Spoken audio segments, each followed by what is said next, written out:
So I think we might be a little crooked, but if you guys are okay with it, I'm okay with it, so.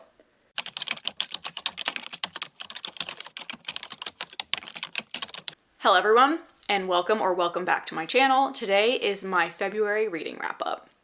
So some quick stats. For February, I read 20 books, which was 8,381 pages. I believe my average rating was 3.9, so I had a decent reading month, almost a 4-star average rating.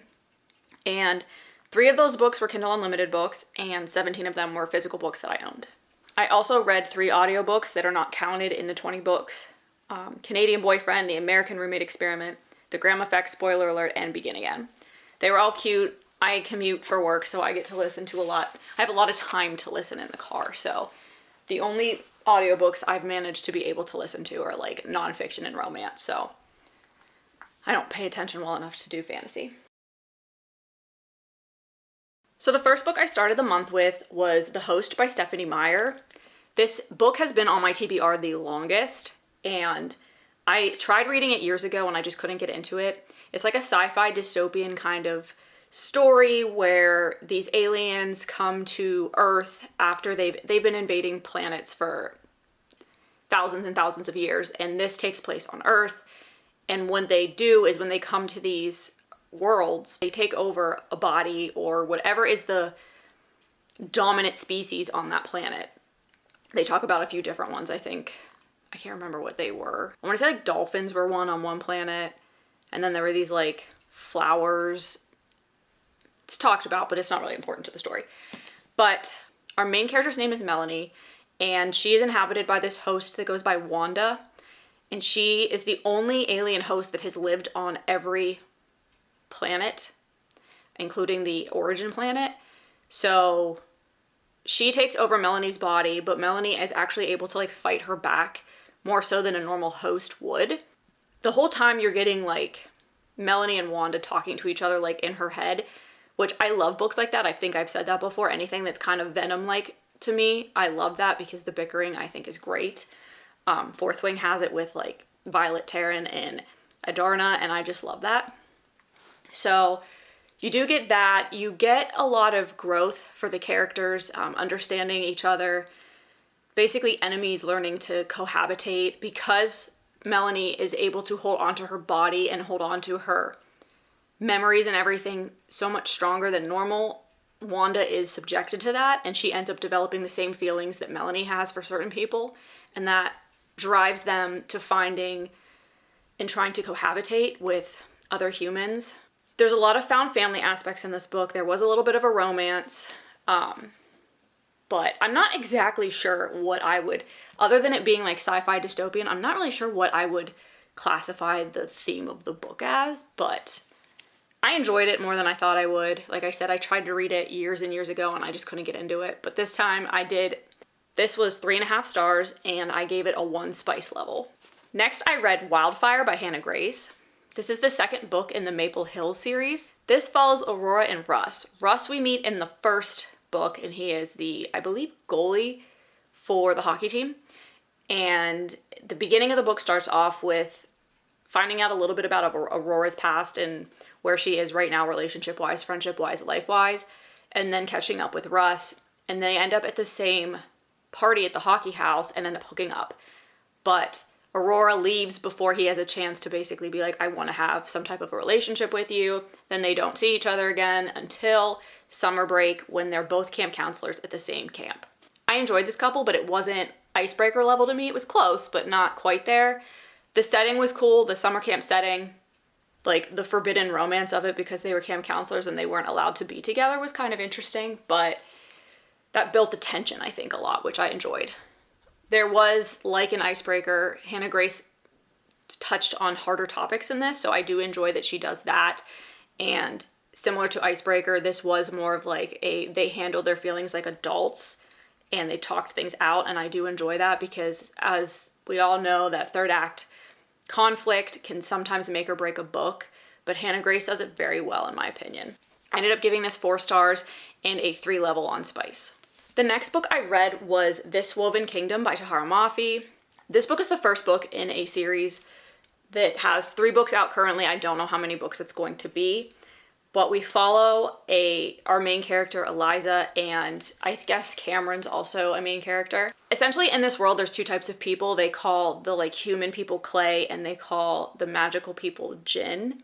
And Eliza was born to basically be the jinn ruler that they had been waiting for centuries, because it's not a hierarchy, it's not a royal family kind of situation for the jinn. It's how you're born. And she was born with essentially ice in her veins, so she's constantly cold, she bleeds clear. It's interesting. She one day crosses paths with Cameron in like the town square, and he thinks she's suspicious, so he draws more attention to her than he would like, because then it draws the attention of his grandfather, who is the king. Eliza is also like in hiding because she knows that she's supposed to be this leader, but her parents were also killed for it when she was very young because of that. So she escaped and has been living like basically as a servant and a seamstress.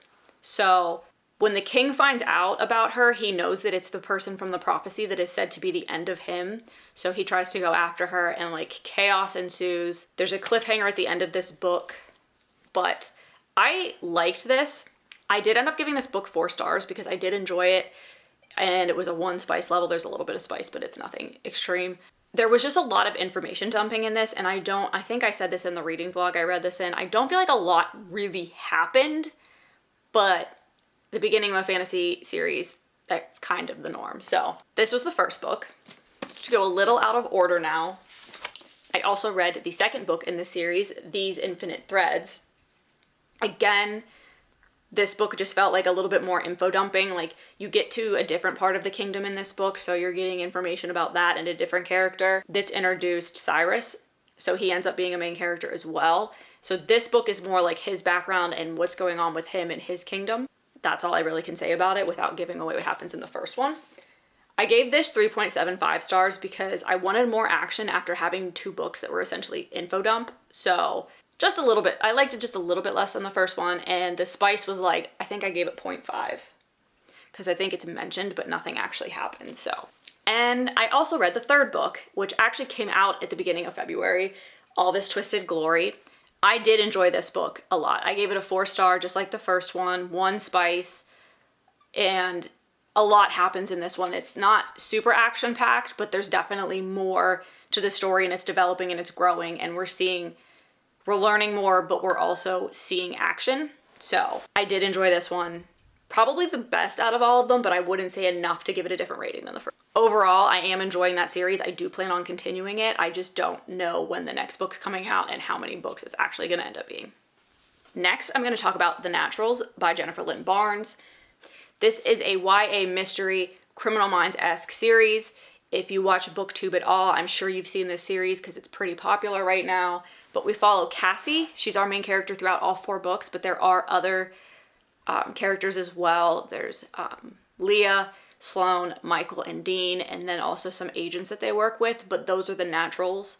And they're called that because they have natural ability to like profile and tell when someone's lying, and I think Michael's an emotion reader, and Sloane is like really good with numbers and just like thinking through things. Her mind was so fascinating throughout the books that she was probably my favorite character. Essentially in this book, we're introduced to everybody. There is a case that is like the forefront of this book, but throughout the whole series, there is one case that kind of connects everything. And I loved that because I felt like it made the books connected and you really got a good conclusion at the end. So I ended up giving this book 4 stars and a 0.5 on spice level. And if you can't tell, I read the whole series this month. So the second book in the series is Killer Instinct, and this book follows our same characters, but the forefront of this particular book story is Dean. And you get to learn more about him and his background and how he ties into that case. Again, different case, but there's still another one that's going on in the background. I also gave this 4 stars and a half spice. All In is our third book, and this may have been my favorite out of all of them. This one follows Sloane more and her background and where she came from. Again, similar to Dean's, but Cassie is still our main character.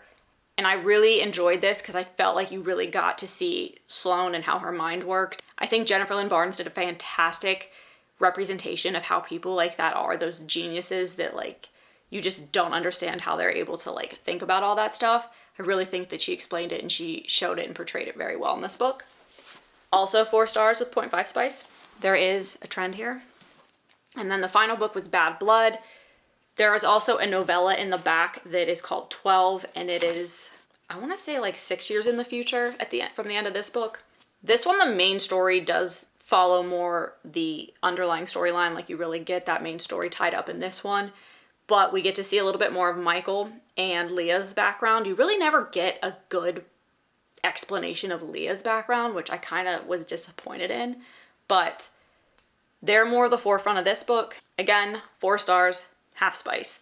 Overall, the series was a 4-star series for me, which is great because it was consistent and it was fun and so fast paced. I read all of these books in a day and I was working. So that's how fast I was able to go through them. I would read like an hour and a half before work, not an hour and a half before work. Between lunch and before work, I'd read about an hour and a half and then I came home and just finished it. So as with the Inheritance Games, Jennifer Lynn Barnes writes very short, very fast-paced chapters that kind of leave you wanting more. And that's exactly how this was. And that's why it's so easy and quick to get through her books. And I love that. Next was Assistant to the Villain by Hannah Nicole Maurer. This is the first in at least 3 books because I did see that I think it's Apprentice to the Villain is coming out in August and there is a 3rd one. So this book follows Evie, who at the beginning has fallen on bad times, bad luck, and has lost her job. And she's basically who provides for her family, so she needs a job. And she comes across the villain, that's what they call him for most of the book, in the woods one day when he is trying to escape people that are hunting him. They end up like basically crashing into each other, and then he takes pity on her and hires her as his assistant. And everything is like going well and it jumps in time, and basically he becomes very reliant on Evie, and there is that underlying like tension of romance. There is romance, it's intended to be there. I didn't feel it too strongly. It felt more like a friendship than a romance to me, but that could change in the next few books. I don't know. I still enjoyed it. I loved the characters. I loved how much they cared about each other. There is found family in this too, but there was also like an underlying mystery, which is what I think really drove the story forward. There is someone that is like sabotaging the villain and trying to like ruin his plans. So the whole point of this book and this storyline was to figure out who that was. And this did end on a cliffhanger. And if I'd known that, I probably would have waited till August to read this, but I didn't. So now I have to wait for the next book to come out because I want to know what happened. I ended up giving this a 3.75 and a 1 spice level. Up next was The Body by Stephen King. This is a very short little novella, short story that he wrote, which inspired the film Stand By Me. And it's about 4 boys, Gordy, Chris, Teddy, and Bird. And they overhear, I think it's Vern. I want to say it's Vern. Overhears his brother and his buddy talking one day when he's like under the porch about a dead body that they saw in the woods, which is a missing kid.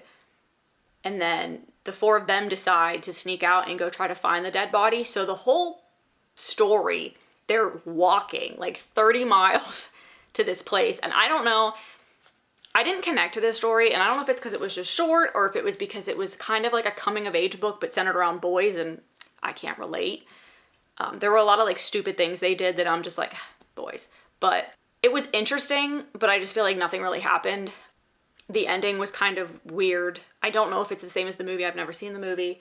But basically the whole time, the whole book is spent with them walking to this place. So again, it's short, so it wasn't too bad, but it did take me longer than I would have thought to get through. But maybe it's just because I wasn't super into it, so I wasn't reaching to pick it up as much as I would have wanted to. Still interesting. I think that some people might really enjoy this, but it just was not my cup of tea. I still gave it 3 stars. There's no spice. It is a little horror-y towards the end, I'd say. Not too bad, though, for his books. So, not my favorite Stephen King. Probably my least favorite that I've read of his so far, and I've read quite a few of his books.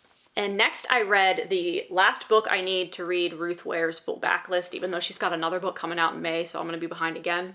This book is called 0 Days, and there's a lot in this about security systems, and this book follows Jacintha Jack. She goes by Jack. She's our main character, and her husband have this like security firm, which is actually pretty interesting. I don't know that I would call it a security firm, but they get paid by companies to try to break into their facilities and get to the IT department and basically try to steal information off their servers or plant a bug in their servers. It's pretty interesting. And the book opens with her and her husband, Gabe. He's kind of the like calm guy, and she actually goes in and does the breaking in. So he was like in an earpiece in her ear, very like Mission Impossible kind of thing. It opens on a case and he's walking her through it, talking her through it. They're flirting. It's cute. She goes home, and I can say this because it's in the flap.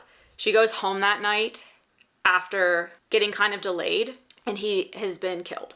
So because she was in so much shock, the timeline, and that she was delayed, like the timeline is screwy, and therefore leads the police to believe that she committed the murder because, again, somebody dies and it's automatically suspected to be the significant other. So this entire time she's like on the run, trying to clear her name while also trying to stay out of prison, and she doesn't really know who to trust. And it was very interesting. It was different for me for Ruth Ware. I don't feel like this was kind of very action packed for her, and I really enjoyed it. I gave it 4 stars, 0 on the Spice rating. This might be my favorite book by her so far, which is why I'm very happy I ended up getting a signed copy of this one because I got it when it came out. I highly recommend this if you're into like the tech side of things and you find like, I think it was interesting because in the world we live in, those kind of threats are that like the technology threats are very imminent. And it was interesting to see how they built that into this because not only was that their job, but it was built into the storyline a lot, and I really enjoyed that. So highly recommend this book. It's probably my favorite by her. I'd have to say at the top of my head, it's my favorite book of hers in her backlist. Next, I read Love Redesigned by Lauren Asher, and this was on Kindle Unlimited. I cannot explain how much I adored this book. This is about Dahlia and Julian. Dahlia moves back to town after being gone for years. They're like childhood best friends. Everybody kind of thought they would end up together, and they're like the town sweethearts. This is the first book. I didn't say that. This is the first book in her Lakefront Billionaire series. So it takes place in the same world as the Dreamland Billionaire series because there are a few cameos from some of those people, but it's going to follow a different set of friends and family. The romance in this book was just, I don't know why I connected to it so much, but like the chemistry and the tension and the banter and just like the feelings that they had for each other, because you do get both of their point of views, which is always fantastic. You can just, you know that they really felt for each other and cared about each other deeply. And I absolutely adore this book. I gave it 4.5 stars for spice. It is very spicy. But I really enjoyed it. I don't think that took away from the book at all. It just enhanced their relationship, I think. So I loved it. I am so excited for the rest of these. I don't know when the next one comes out, but I can't wait. You notice a trend for the next 2 books. This was the 3 days leading up to Valentine's Day. The next book I read was Pretty Little Mistake by Michaela Smeltzer. This book's about Lennon and Beckham. They knew each other when they were young, and I think it was Lennon I can't remember exactly the backstory, but Lennon ends up like running away and they lose their opportunity to be together, and it's not in the best way possible that happens, so it creates some animosity between her and Beckham. And then one day she walks into a new job, which is journalism, and Beckham is a photographer for the same publication. So immediately, like, they're just staring daggers at each other. They get assigned to work on a project together because the main editor, owner of it's some type of publication. I think it's mainly online, but they're trying to go to print. She thinks that they're both very talented and she wants to see how they work together, not knowing what their background is. They go on a business trip together. One thing leads to another. Tension gets to be too much, and I can say this because it's on the back of the book. Accidental pregnancy. So because of that, they end up fake dating because Beckham doesn't want everyone at their work to think that he's a jerk or that they just, slept together. So because they couldn't control themselves, so they basically start fake dating, and we all know what happens when fake dating occurs. Real feelings usually are developed, and the real feelings were already there, so that wasn't a hard jump. So there's a lot of like childhood trauma and stuff that they overcome in this together. It was good. I don't love the accidental pregnancy trope. This was sent to me in the romance reveal box, so I didn't pick this book, but I did enjoy how it was done here. I think I just enjoyed the relationship between them enough to overlook that. I gave this 3.25 and 3.5 level on spice. The next book I read, also on Kindle Unlimited, I did it, and I started the Chestnut Spring series, and I read Flawless. This follows Summer and Rhett. Summer is the daughter of the agent for Rhett, because Rhett's a bull rider. And he's kind of getting himself into trouble, and he's running his mouth, and he's doing things he shouldn't, losing sponsors and everything. So Summer's dad basically assigns her to him to spend all her waking moments with him and for so many months to clean up his reputation and make sure he doesn't do anything stupid. There is like an instant attraction when they meet each other for the first time. Summer ends up going to live on the ranch with Rhett and his father and his one brother and his brother's son, Cade, and his son, Luke. I think the dad's name's Harvey. And the family loves her because she doesn't take Rhett's crap and she stands up to him and she's, she speaks her mind. So they're all automatically like, oh, she's cute, like, is something going on? And he's like, no, she's my babysitter. Because of the forced proximity, they have to spend time together. The feelings begin to develop. There's a lot of jealousy in this one, which was kind of cute. I'm happy I started that series. So much so that I did go into Heartless later in the month. And this follows Cade and Willa. Cade is Rhett's older brother, and Willa is Summer's best friend. So Cade is a single dad and lives on the ranch with his son Luke. And he's the one that basically takes care of everything on the ranch. And he's always felt like he needed to be the responsible one because I think their mother died giving birth to Violet, which was the youngest. And he was like 8 at the time, so he was the oldest and had to take care of everybody. So he's never known a life beyond like severe responsibility. So he's a very serious person. Like, he really wants to raise his son well because I don't want to say he had his heart broken, but he knows he made a mistake with Luke's mom. So enter Willa. Summer suggests Cade uses her as a nanny for the summer because she works at her brother's bar, but he's closing it for renovations for the summer, and Cade needs a nanny because his nanny is taking the summer off. I am not a single dad trope person. I freaking loved Cade. They just like the banter between them and like the sass that she gave him and that he just like secretly loved and she couldn't tell. I had such strong feelings towards the end of this book that like my heart hurt. Like, I rarely ever get feelings that strong when I read a romance novel, but this one did it for me. I did give this a 4-star because there were aspects of it that I didn't like. I absolutely love, but the relationship was like absolutely perfect. The aspect I didn't like was what happened at the end, but it still was well for the story. It just wasn't what I would have liked to happen. So 4 stars, 3.5 on the spice level. Then I read Tomorrow and Tomorrow and Tomorrow by Gabrielle Zevin. I know a lot of people loved this book. It was a 5-star read for a lot of people. This is literary fiction, so it's not my typical cup of tea, but it was like the book of the year in 2022. And I really wanted to read it because I'd heard so many good things about it. I did enjoy the story. This is about a group of friends, I want to say, not necessarily 2. There are like 2 main characters, Sadie and Sam, but then their friend Marks is also a big part of it as well. And it follows them throughout their lives, in different stages of their lives, as they start this video game company together. It starts with them being young and how they met, and then them in their college years, and then them as adults. There's a lot of character development throughout this, obviously, like, because it follows them throughout multiple stages of life, and I just didn't love the 2 main characters as people individually. So while I enjoyed the story and like what it was telling and the relationship between them and the relationship with Marks and what they were doing, I didn't particularly love the 2 main characters. I'm just gonna say it. I did end up giving this a 4.25, and it was like 1 on the spice level, but so I enjoyed it. There was just a lot of video game talk for me, and I feel like it didn't add to the story. Some of the stuff that was talked about didn't really add to the story.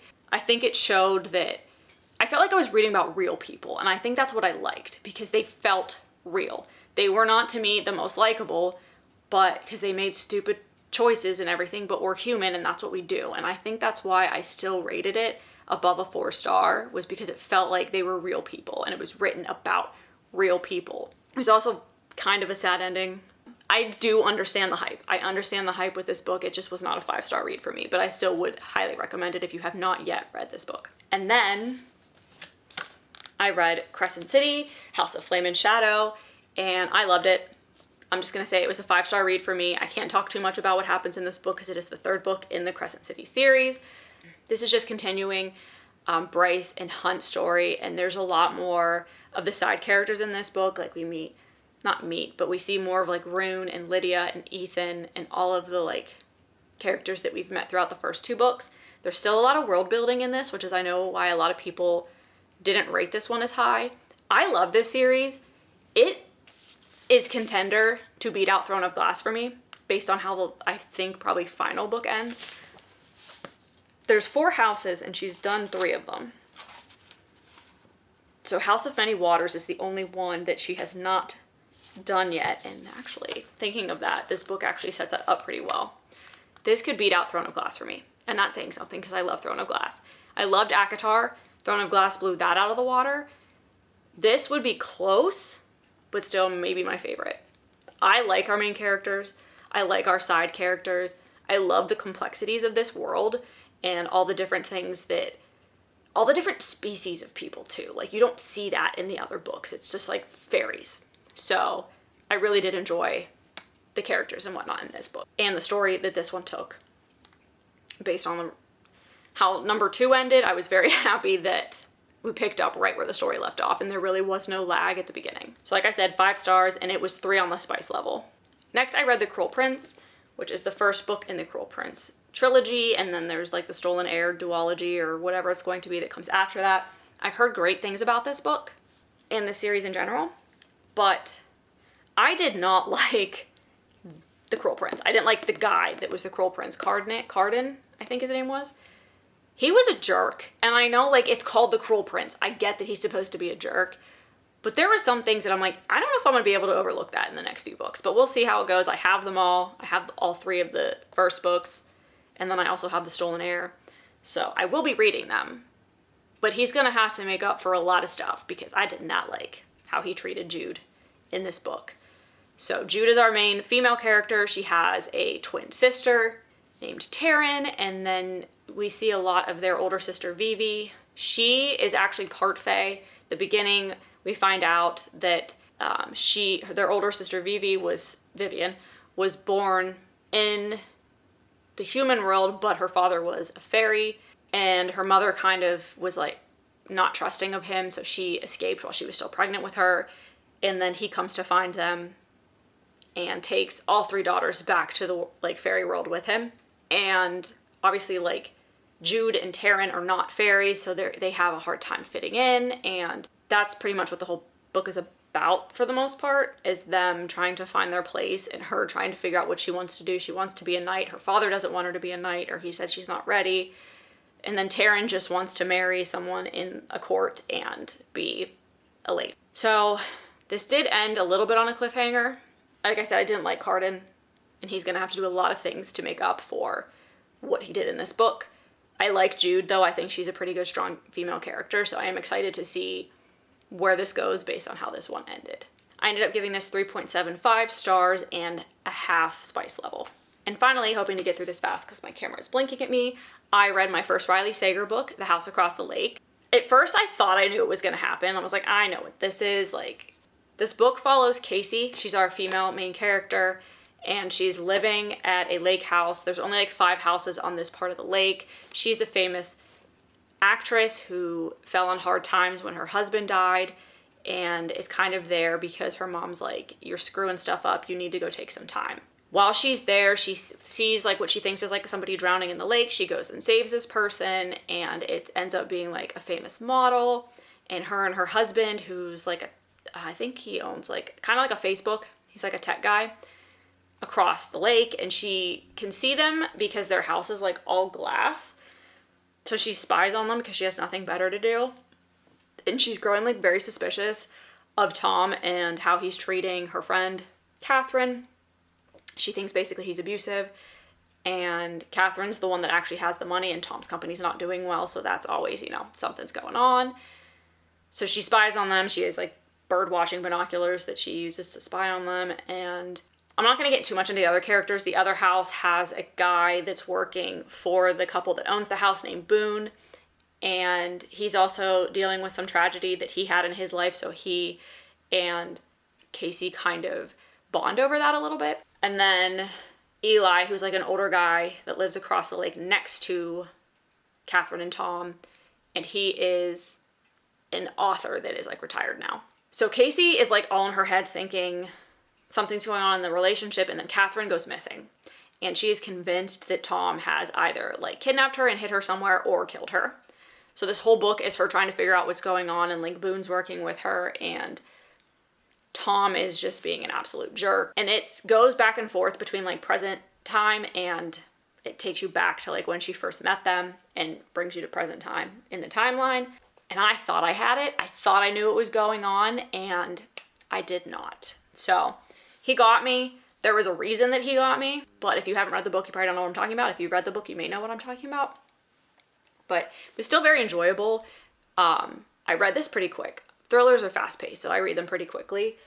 But it was my first, like I said, first Riley Sager, definitely will not be my last. So he also, I'm going to say it, he has the epigraph at the beginning is, I think he did it, but I just can't prove it, which is Taylor Swift's No Body, No Crime. I'm going to read it. I didn't even know that when I bought the book. And then his next book that's coming out is called Middle of the Night. And honestly, as soon as I hear that, I think of Ready for It. So I'm pretty sure Riley Sager is a closeted Swiftie, and I'm down for that. So I ended up giving this book 4.25 stars, and there was 0 spice in it. So that's it. That's the end of my wrap up. Those are the 20 books I read in February. It was a very good reading month for me. I only had 1 5-star, but I had a lot of high 3, 4-star reads. So I think it was a very good month. I'm hoping March proves to be just as good. If you've made it this far, thank you so much for listening to me ramble about books for I'm not sure how long this is going to be. I will hopefully see you all in the next video.